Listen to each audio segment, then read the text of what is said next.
নমস্কাৰ। আজি হৈছে মহাশিৱৰাত্ৰি। আজি বহুতো মানুহে ভাং খাইছে বা ভাং খাব, আৰু ভাং খালেতো নিচা হয়েই। এতিয়া নিচা হ'লে ঘৰুৱা উপায়েৰে আমি কেনেদৰে আঁতৰাব পাৰোঁ আহকচোন জানো।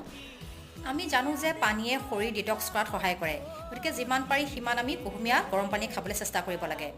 আৰু যদিহে হাই প্ৰেছাৰ নাই তেনেহ'লে অকণমান নিমখ আৰু নেমু টেঙা মিহলোৱা পানী আমি চৰবত হিচাপে খাব পাৰোঁ। লগতে আমি যিকোনো ধৰণৰ টেঙা ফলো খাব পাৰোঁ। দালি পানী বা অন্য প্ৰটিনযুক্ত খাদ্যও খাব পাৰে।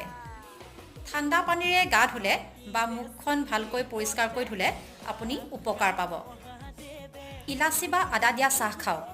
লগতে ব্লেক কফিও খাব পাৰে, কাৰণ কফিত থকা কেফেনে মস্তিষ্ক সক্ৰিয় কৰাত সহায় কৰে। কেঁচা জলকীয়া পাৰিলে চুবাই পেলাই খাই দিয়ক, আপোনাৰ হতভম্ব ঘূৰি আহিব। আৰু কোনো লোকৰ যদি অতিমাত্ৰা ভাঙৰ নিচা হয় তেনেহ'লে চিকিৎসকৰ সহায় লোৱাটো উচিত হ'ব। ধন্যবাদ।